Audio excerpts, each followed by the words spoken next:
Bessiata Dishmaya, Beshem Hashem Naase Benetzliar, Shalom Aleichem Uvracha.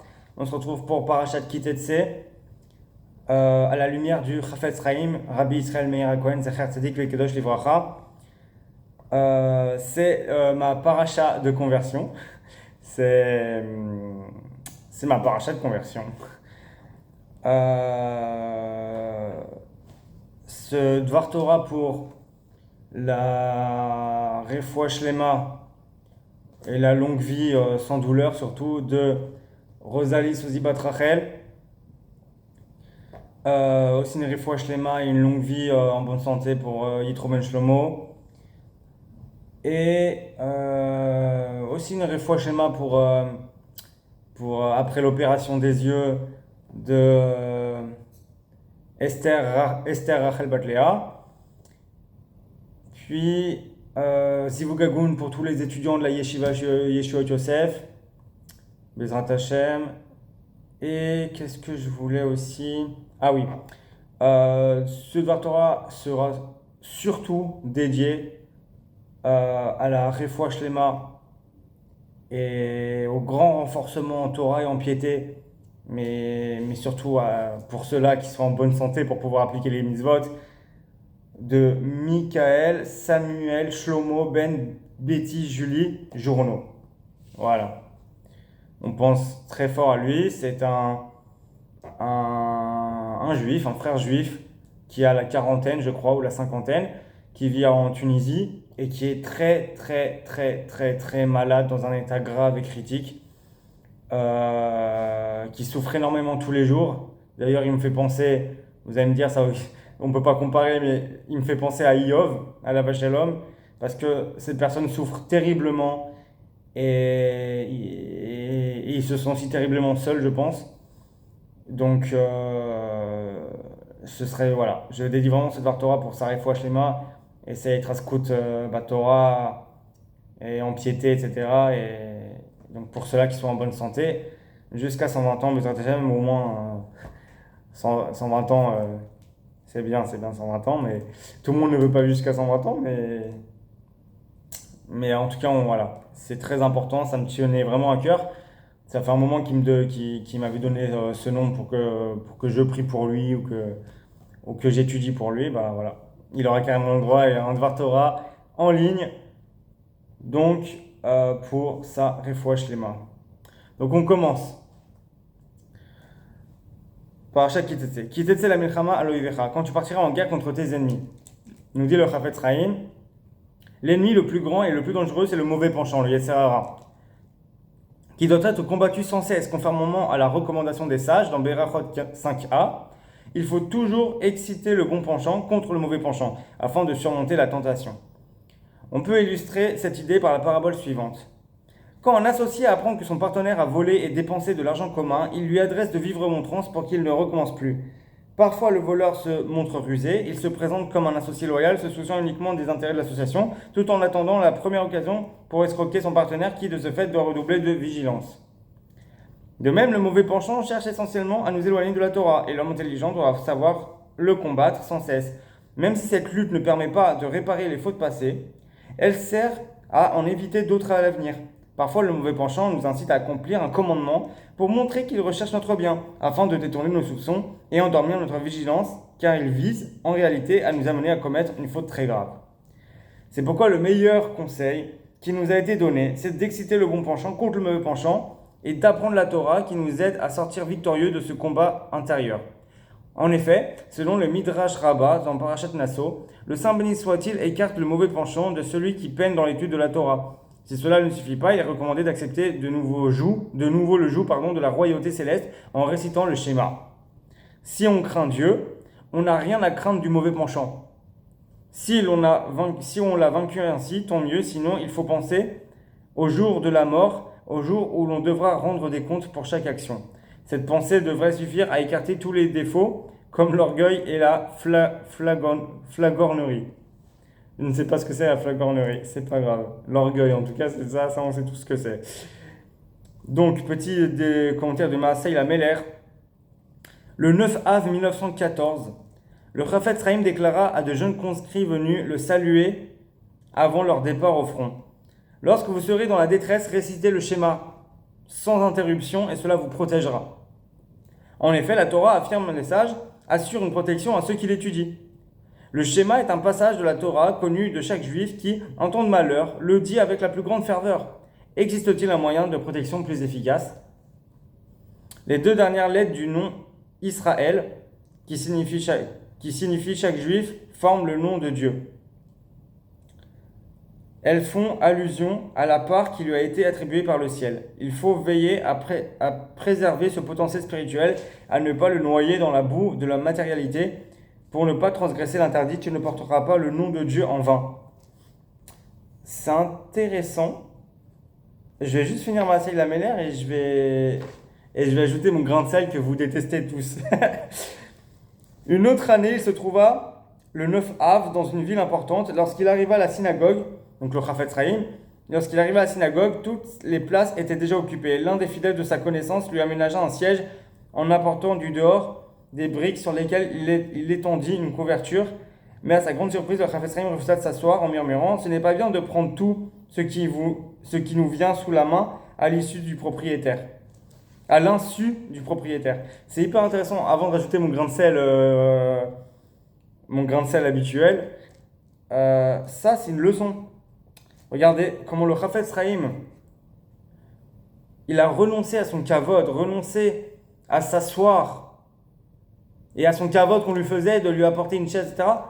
Parce que la personne qui lui a fait ça a pris tout simplement tout ce qui lui passait sur la main.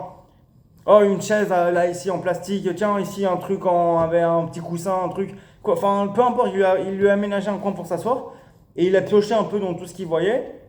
Et il dit, mais ces choses-là, il m'attend, tout ce que tu as pris là, ça appartient à des gens. Sans leur accord. On fait pas comme ça, non. Moi, je m'assois pas comme ça sur un truc, c'est du gazelle, quoi. C'est ce que ça veut dire, c'est du vol. Alors, quelque part, on sait tous, tout le monde le sait. Lui-même, le Chafetz Chaim savait très bien que ces gens, ils auraient été mochel, ils auraient pas tenu rigueur de ça, parce que pour le Chafetz Chaim, ils auraient été fiers. Quoi, le Chafetz Chaim, il s'est assis sur le coussin? Non, mais je veux dire, vous voyez, c'est un grand sage d'Israël. Les gens, ils auraient été mochelim, ils auraient pas tenu compte maintenant, ils auraient pas chipoté parce qu'on leur a pris comme ça des trucs au hasard juste pour que le Chafetz Chaim puisse s'asseoir quand même. Le Gadol adore. Et bah malgré tout, comme il n'y a pas eu la demande avant, etc., expressive, bah c'est du Gezel. En tout cas, il y a un safek sur de Gezel. Et donc, Kanere, safek de Oraita Lechumra, il y a un doute sur une loi de la Torah, alors il s'abstient. Il va préférer rester debout. Franchement, c'est une grande leçon pour nous. C'est une grande leçon. C'est une très grande leçon et bien vu, quoi. Donc pensez à demander la permission avant d'utiliser toutes sortes d'objets, toutes sortes de choses. Et pour éviter le gezel, comme on l'apprend ici. Si tu acceptes de partir en guerre contre le mauvais penchant, le ciel t'aidera et le livrera d'enterrement. Voilà, ça c'est pour le truc, on a fini. Donc, petit grain de sel que vous attendiez tous. Petit grain de sel. Il y a un truc qui est intéressant dans ce commentaire que je vais devoir obliger. Je suis désolé, ça va vous énerver. Mais je suis obligé je réfléchis. On étudie ensemble, non? Les deux dernières lettres du nom de Israël, qui désignent chaque juif, forment le nom de Dieu, El. On peut aussi dire la même chose. Les deux dernières lettres du nom de Ishmaël, qui désignent chaque Ismaélite, donc chaque musulman finalement aujourd'hui, forment le nom de Dieu, El. Ouh, je sens que je vais me faire lyncher dans les commentaires. Elles font allusion à la part qui lui a été attribuée par le ciel. Auto d'abord, Ishmaël a une part. Une part de quoi? D'Eretz Israël, grâce au mérite de la Brit Mila.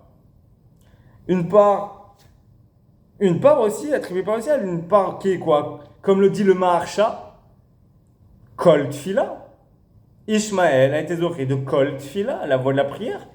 Et on apprend dans une anecdote qu'il y a eu avec Rabbi Israël Salenter, je crois, ou le Rav de Brisk, je crois que c'est Rabbi Israël Salenter et un autre Rav, je ne sais plus lequel.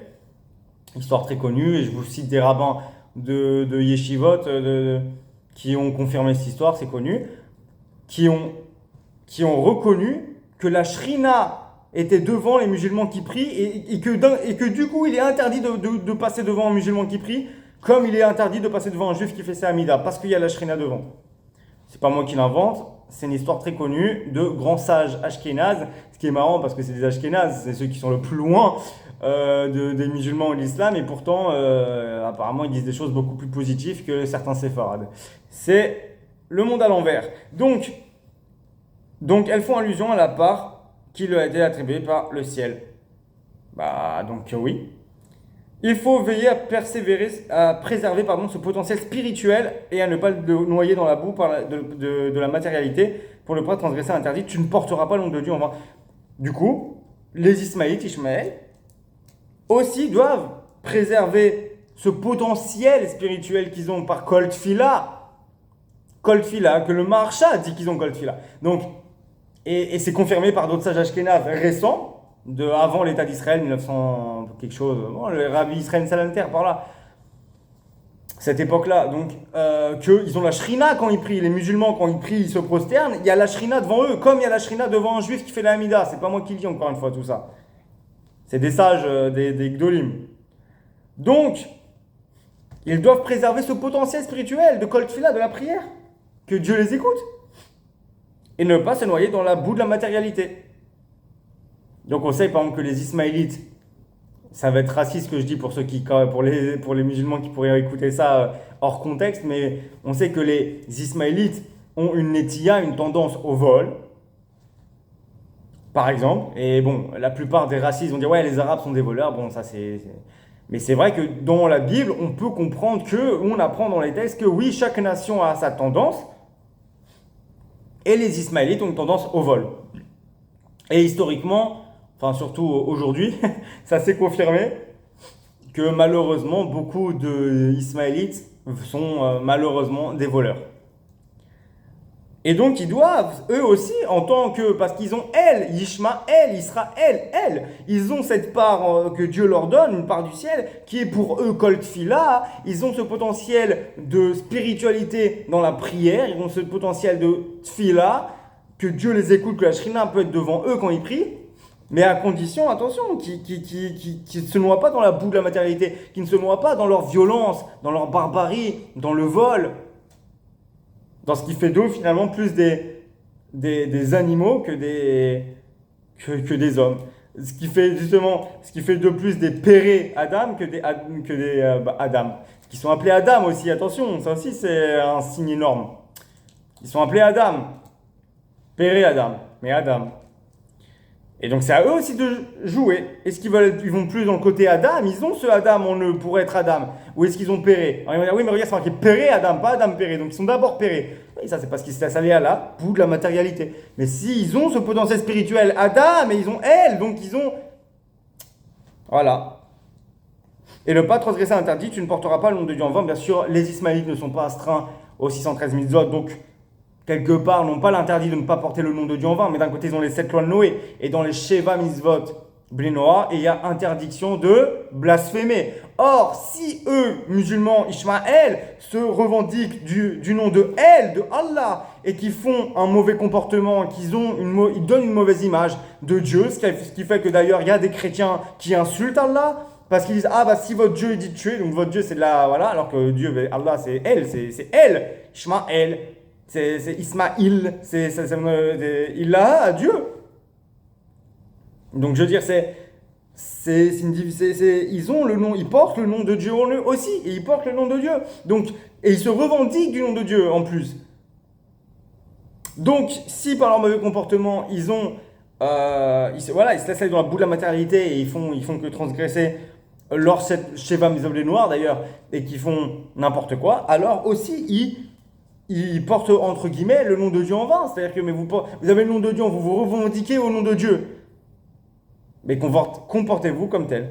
Donc c'est un truc qui est quand même valable, là, ce petit commentaire, autant là pour Israël dans le contexte, mais pour Ishmaël aussi. C'est pas bête ce que je viens de... C'est un chidouche, je suis sûr que c'est un chidouche. C'est un chidouche qui est basé sur des sources fiables, mais c'est un chidouche quand même. Une autre année... Non, ok, voilà, c'est tout. On continue. 14 minutes 52, c'est génial. Allez, on continue. Akiem Takim Aimo. tu es tenu de les relever avec toi. Ce verset laisse entendre qu'il faut aider le propriétaire à charger son âne, mais on n'est pas tenu de le faire tout seul s'il ne veut pas participer à la tâche. Il en va de même dans le domaine spirituel. Le ciel aide seulement celui qui fait des efforts pour s'élever. Par exemple, la prière récitée à la fin de la Hamida, préserve mes lèvres de la médisance, ne sera exaucée que si la personne elle-même essaie de mettre un frein à sa bouche. S'il ne fait rien, comment peut-il adresser une telle requête au Saint béni soit-il? Très fort les paroles du Chafetz Chaim. De même, la demande éclaire nos yeux dans ta Torah n'a aucun sens si nous n'étudions pas après la prière. Si celui qui sollicite un emprunt ne vient pas chercher l'argent chez la personne qui lui l'a accordé, il ne peut rien lui reprocher. De même, le Saint béni soit-il accueille avec faveur la requête, éclaire nos yeux dans ta Torah, mais il ne peut lui donner suite si la personne quitte la synagogue à la fin de la prière pour aller vaquer à ses occupations. La requête de cette personne est vaine et hypocrite. C'est quand même violent ce qu'il dit Chafetz Chaim. Du coup, limite ce que tu dis, du coup, c'est vain et c'est hypocrite en plus. C'est hypocrite. Maasai Lameler.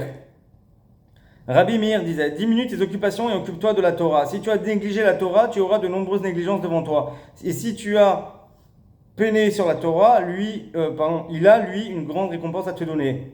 Avot, chapitre 4, Mishnah 10.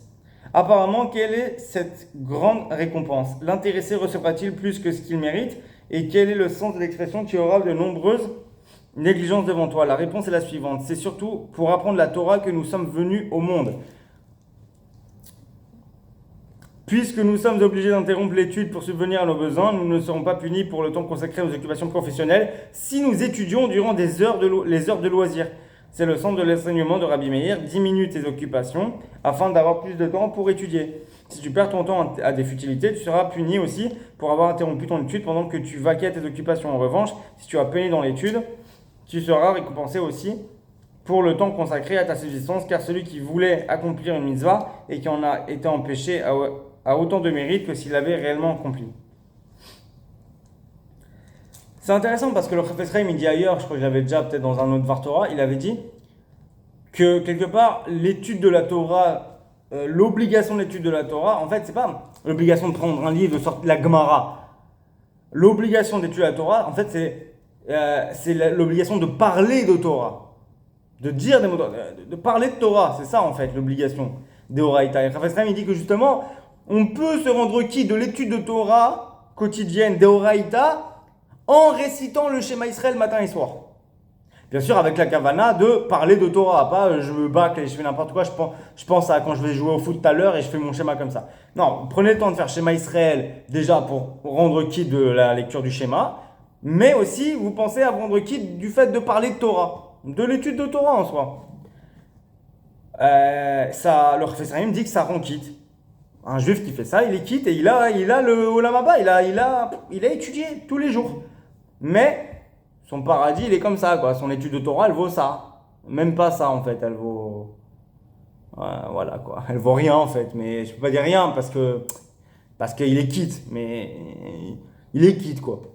C'est vraiment... t'as fait l'obligation, le strict minimum. La récompense, elle est pas ouf, quoi. C'est ça. Et là, il te dit limite que non, finalement... Bon, c'est pas lui, voilà, c'est Maasai Lameler. C'est pas vraiment Chafetz Chaim qui parle, mais n'empêche que... Donc c'est pas Chafetz Chaim qui parle, voilà, donc la réponse elle est là. Je lis un Maasai Lameler, c'est pas le Chafetz Chaim.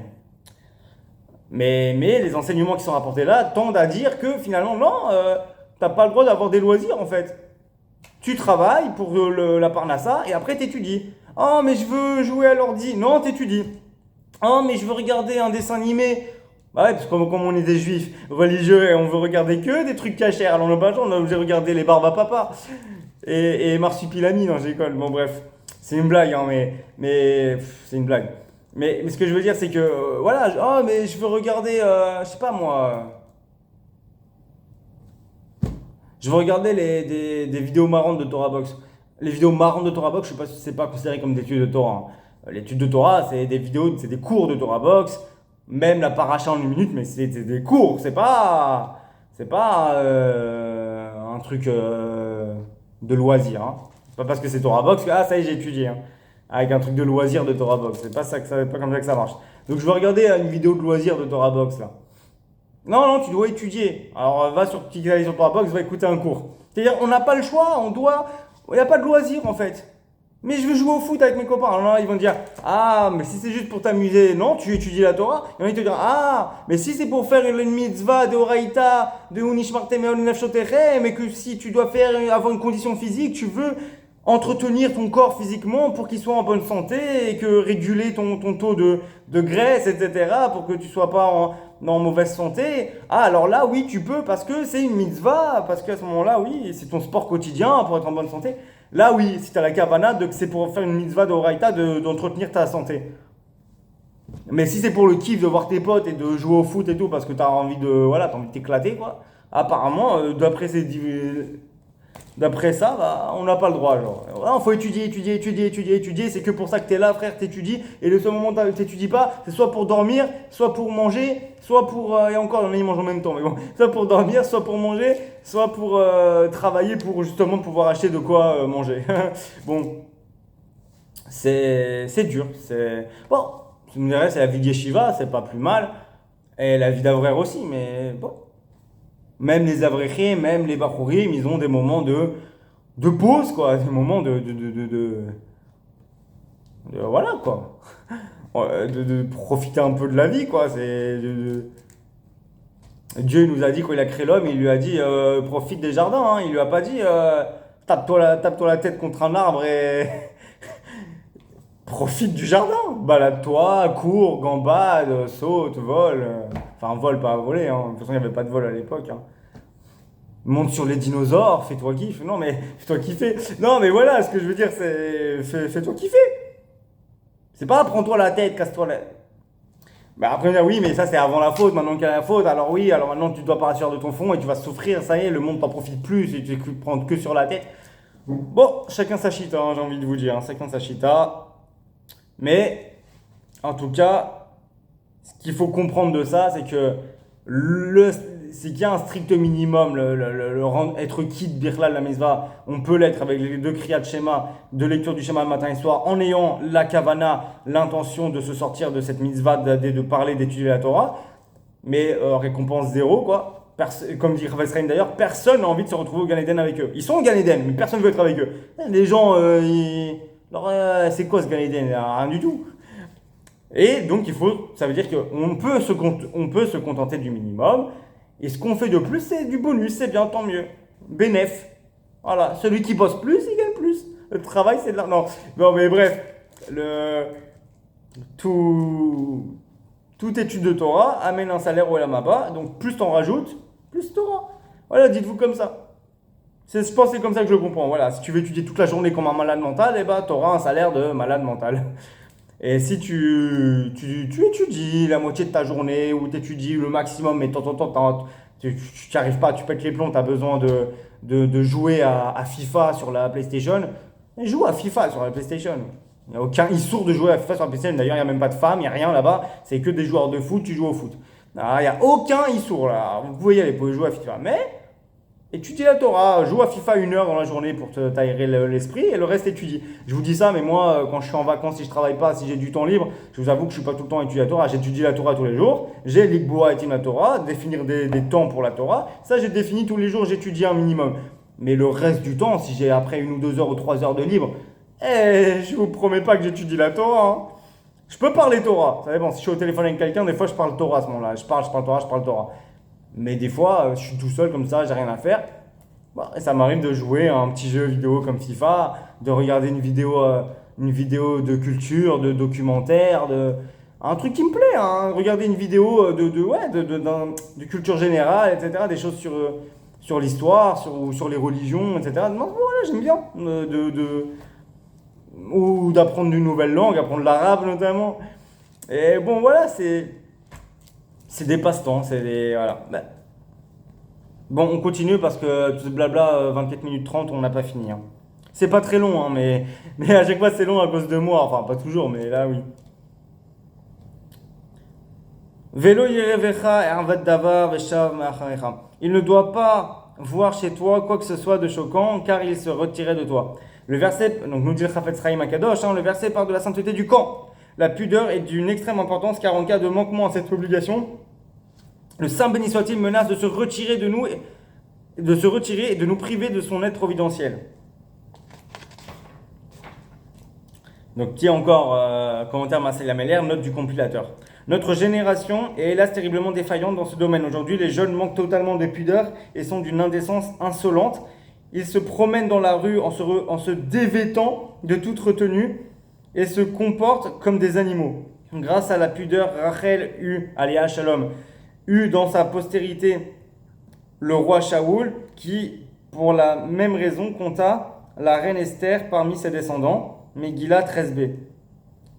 Ah, Esther, elle descend de Shaoul Améler. Intéressant, je ne savais pas. Ces jeunes qui grandissent sans pudeur, que deviendront-ils à l'âge adulte? Et il ne faut pas s'étonner si nous sommes privés de l'aide de la Providence à cause des choses choquantes que l'on peut voir parmi nous. Nous devons prendre sur nous d'inculquer à la jeune génération la pudeur pour laquelle on nous comblait d'éloges au siècle précédent. De même, le roi David, à la Shalom, demande dans Teilim 119, verset 37, « Détourne mes yeux de la vue de choses frivoles, fais-moi vivre dans tes voies. » David, à la Shalom, savait que le simple fait de voir des choses frivoles l'amène à accomplir des actes du même genre, car la conduite de l'homme est déterminée par ce qu'il voit et par ce qu'il entend. Le Chafetz Chaim n'a jamais porté de lunettes, même à un âge avancé. À ceux qui l'interrogeaient à ce sujet, il répondait « Je me contente de voir ce qui est autour de moi. Pourquoi porterais-je mes regards plus loin ?» À la fin de sa vie, il était devenu dur d'oreille et seuls ses plus proches savaient comment lui faire entendre leur message. Quand un rabbin lui demanda pourquoi il ne consultait pas un spécialiste pour entendre mieux, le Chafetz Chaim lui répondit « Il est interdit de prononcer et d'entendre des paroles de médisance. Je peux éviter d'en dire car la bouche est sous mon contrôle. Mais pour ne pas entendre, il faut se boucher les oreilles avec le doigt. C'est pourquoi le fait d'être dur d'oreille a un avantage, car personne ne voudra prononcer des paroles de médisance d'une voix forte. » Il était vraiment à fond dans le Shmirat HaLashon. Vraiment un grand sadique, un grand sage. Allez, on continue, on continue. Hein. J'allais dire c'est fini, mais c'est pas fini en fait. Presque. Zachor et Asher, Asa Hashem Lokecha le Myriam. Souviens-toi de ce qu'a fait l'Éternel ton Dieu à Myriam. Nous dit le Chafetz Chaim HaKadosh. Souviens-toi, lorsque tu parles à des gens, tu risques d'en arriver par oubli à tenir des propos interdits. Pour l'éviter, tu dois te souvenir de ce qui est arrivé à Myriam, aléa Shalom, à cause de ses paroles malheureuses. De même, à propos du verset, souviens-toi du jour du Shabbat pour le sanctifier. Le Talmud dans Betsa 15a explique « Souviens-toi parce que tu pourrais en venir à l'oublier ». Donc, souviens-toi, on a dit, de ce qu'a fait, donc de ce qu'a fait. Myriam fut, donc nous dit Chafetz Chaim, Myriam fut atteinte d'une affection lépreuse, Tsaraat. Le Metzora doit rester seul hors du camp jusqu'à sa guérison. Même les autres hommes impurs ne peuvent rester avec lui. En outre, il doit déchirer ses vêtements comme un endeuillé et se raser la tête, la barbe et la moustache. Il est impur au même degré que celui qui était au contact d'un mort. Et tout visiteur entrant dans sa tente devient immédiatement impur. De plus, il doit prévenir tout le monde qu'il est impur pour qu'on ne s'approche pas de lui. L'Éternel ton Dieu à Myriam. Donc, le dit Chafetz Chaim, elle était la femme la plus importante au monde, puisque c'est grâce à elle qu'un puits ambulant accompagnait les enfants d'Israël durant leur pérégrination dans le désert afin de pourvoir à leurs besoins. En outre, elle s'était mise en danger pour sauver Moshe, à la Shalom, des eaux du Nil. De plus, elle n'a pas eu l'intention de dénigrer son frère par ses propos. Néanmoins, ses grands mérites ne la préservèrent pas de l'affection lépreuse à la suite de ses paroles de médisance. C'est violent quand même. Hein. Pendant votre voyage au sortir d'Égypte. C'est marrant parce que c'est pas dans le verset que... Bon, c'est pas grave. Pendant votre voyage au sortir d'Égypte. Tu ne peux prétendre, donc Chafetz Chaim, qu'elle a été frappée parce que c'était une période néfaste, puisque c'était au contraire au temps heureux de la sortie d'Égypte. Néanmoins, elle subit une grave humiliation, comme il est dit, Bamidbar 12-14. Si son père lui avait craché au visage, n'en serait-elle pas mortifiée pendant 7 jours ? Dans ces conditions, à une période moins faste, une personne qui est 1000 fois moins méritante que Myriam sera certainement châtiée si elle ne tient pas sa langue. Ça aussi, c'est violent. Petit des commentaires de Marcel Amélière, on peut illustrer cette idée par la parabole suivante. un père avait donné une gifle à l'un de ses fils, qui était très brillant, parce qu'il s'était moqué de son frère, moins doué que lui. On va continuer. Lorsque ce dernier voulut chercher querelle à son frère, son père lui dit: si j'ai humilié ton frère en dépit de ses grandes qualités, je n'hésiterai certainement pas à te réserver le même traitement. Voilà, bon, j'allais dire que le père, il a abusé là, mais bon, ça va. Et en fait, il a donné une leçon d'eux finalement. Il en va de même pour Myriam, aléa Shalom. La Torah nous rappelle que ce qui lui est arrivé pour nous inciter à nous éloigner de la médisance. En effet, s'il a humilié Myriam parce qu'elle avait parlé contre son frère, il le fera certainement pour un homme ordinaire coupable de médisance.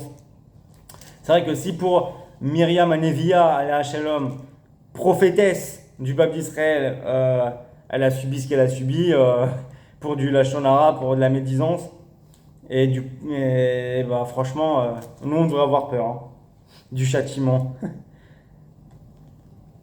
Ok. Ok, bon voilà, on va y arriver là.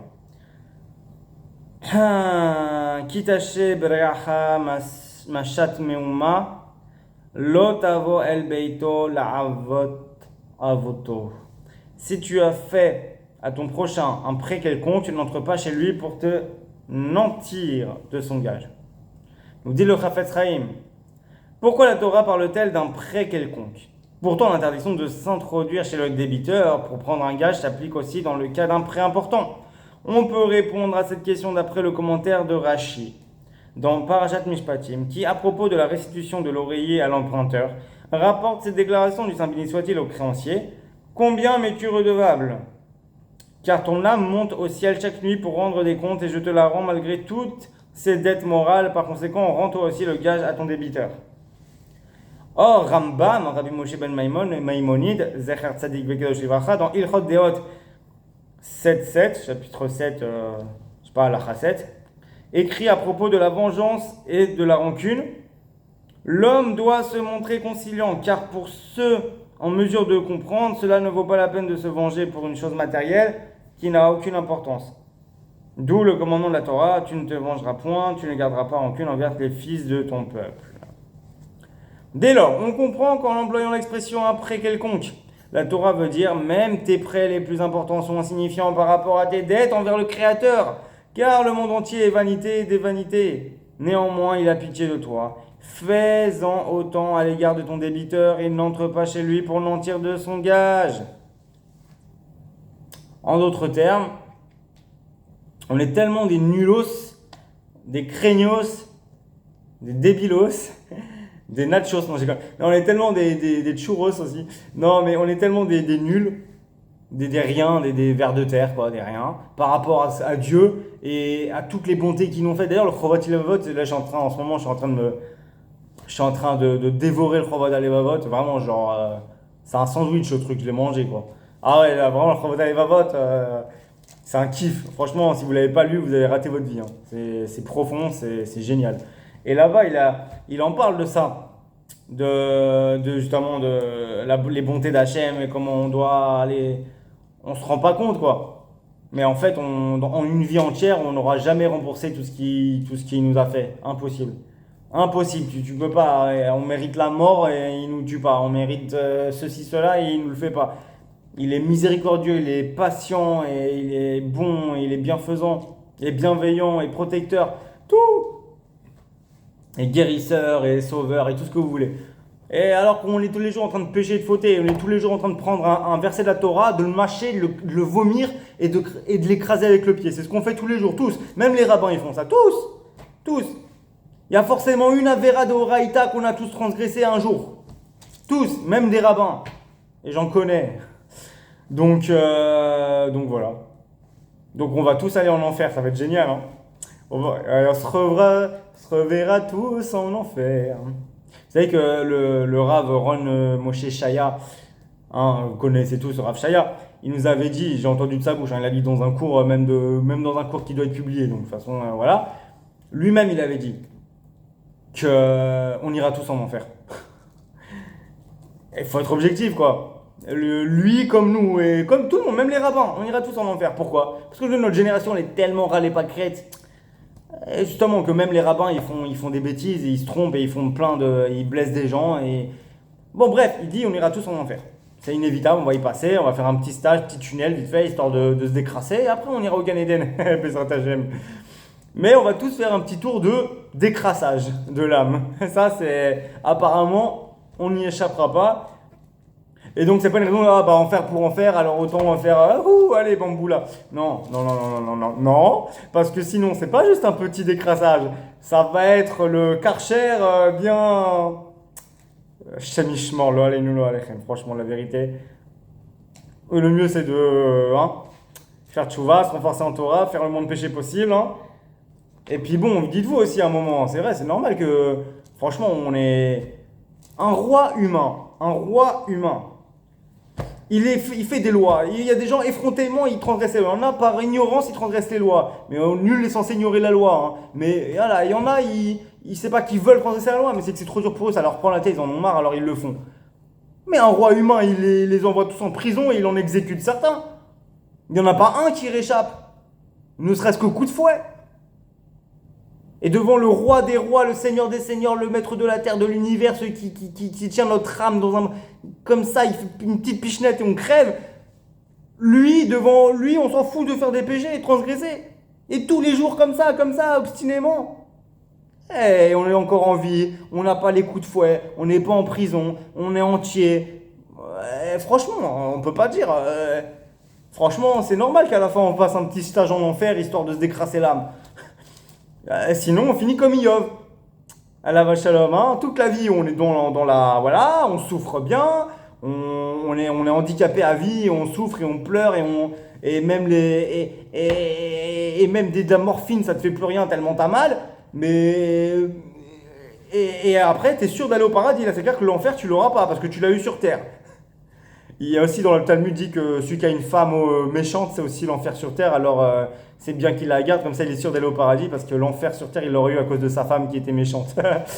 Mais bon, on ne souhaite à personne d'avoir une méchante femme et de subir les souffrances terribles de Iov.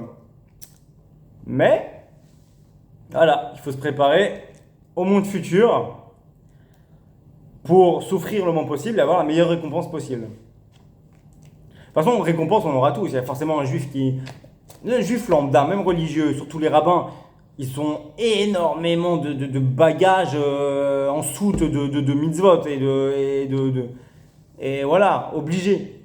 Donc eux, ils iront forcément, ils auront forcément une bonne parole à Maba. Mais, s'ils ont fait des avérotes, des fois graves, et qu'ils n'ont même pas fait de choix dessus, ils vont obliger qu'ils passent en enfer. Donc ils auront leur paradis. Mais ils passeront en enfer et ça leur sera pas agréable. Hein. Et à ce moment-là, ils regretteront de ne pas aller voir le petit Bachor Yeshiva qu'ils avaient blessé et humilié. Bon, voilà, c'est une petite parenthèse personnelle. Bon, on continue et on finit. Je sais, vous en avez marre. Vous dites, mais c'est incroyable, le truc c'est censé faire 10 minutes, il nous fait 40 minutes. C'est pour que vous soyez zorés, c'est pour que vous ayez le mérite. Ah, je vais étudier 10 minutes. Ah, mais finalement, vous faites 40 minutes. C'est bien. Grâce à moi et tout. Là, je déconne. Je sais. Vous avez qu'à écouter la vidéo en accéléré. À chaque fois, faites comme ça. Moi-même, quand je réécoute mes devoirs Torah pour savoir si c'est bien, si je me suis pas loupé, je l'écoute en 1.5 ou 1.75. 1.5 en général, quand même. Ça va beaucoup plus vite. Vous avez qu'à faire comme ça et on entend très bien. Moi, en tout cas, j'entends très bien. Maintenant, chacun fait comme il veut. Hein. On continue et on termine. Ok. Maasai Lameler. Le Chafetz Chaim ne voulait pas accumuler de dettes, même pour entretenir sa yeshiva. Après l'avoir transféré à Snavosk au cours de la Première Guerre mondiale, il annonça un jour à ses élèves qu'ils ne pouvaient emprunter davantage pour subvenir à leurs besoins et il leur ordonnait de partir par petits groupes dans les villes voisines afin de trouver eux-mêmes des moyens de subsistance tout en continuant à étudier la Torah. Si je contracte de nouveaux emprunts, dit-il en soupirant, que pourrais-je répondre ensuite à mes créanciers que j'ai voulu faire des mitzvot à leur détriment? C'est marrant. Allez, dernier verset, dernier commentaire petit comme ça. Zachor et asher asa lecha Amalek. Tu effaceras le souvenir d'Amalek. La traduction est complètement pourrie. littéralement. Zachor, souviens-toi, et asher asa, ce que tu as fait, et asher asa lecha, ce que tu as fait, Amalek. Pas tu effaceras, oui, tu effaceras, Timcha, quel rapport?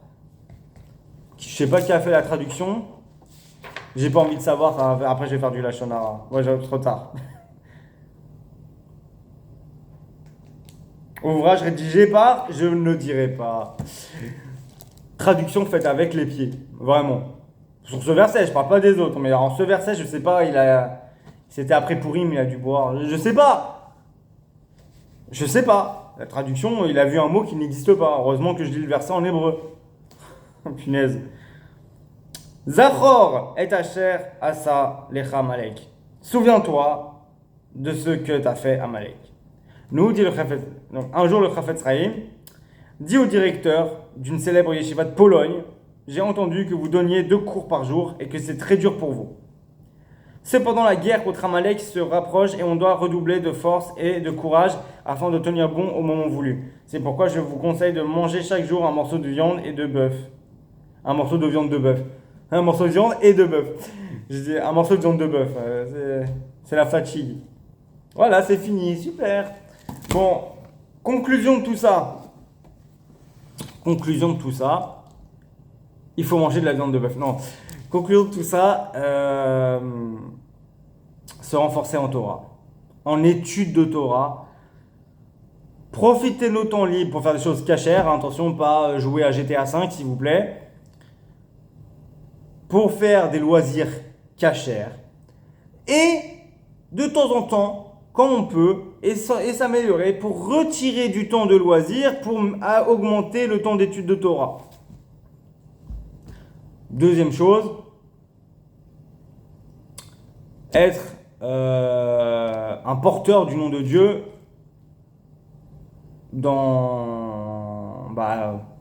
un porteur du nom de Dieu et pas un porteur du nom de Dieu en vain, voilà, tout simplement. C'est-à-dire être conscient qu'on porte le nom de Dieu, qu'on est des émissaires de Dieu, comme je l'avais dit la dernière fois, et qu'on donc se préserver donc la sainteté du nom sans le profaner par notre mauvais comportement en faisant Chiyuv Hashem. Donc voilà, et voilà, être hors la goïm, une lumière des nations, être un exemple que tout le monde voit qu'on est un peuple saint, une nation sainte qui se comporte comme des gens saints, d'esprit, tout simplement. Bon, quelle conclusion on peut tirer? Je pense que c'est tout, vous en avez marre, vous êtes endormis. Ok, on rappelle que donc ce Dvar Torah pour la Refoua Shlema de Rosaï Sibet Rachel, Yitro Ben Shlomo, Esther Rachel Bat Léa, et surtout, pour ce cours-là, parce que je tiens vraiment à l'aider pour lui, Michael, Samuel, Shlomo, Ben, Betty, Julie, Journo. Voilà. Mezrat Hashem, le Mashiach arrive bientôt là d'ici la fin de l'année, comme l'a dit le Rav Shaya.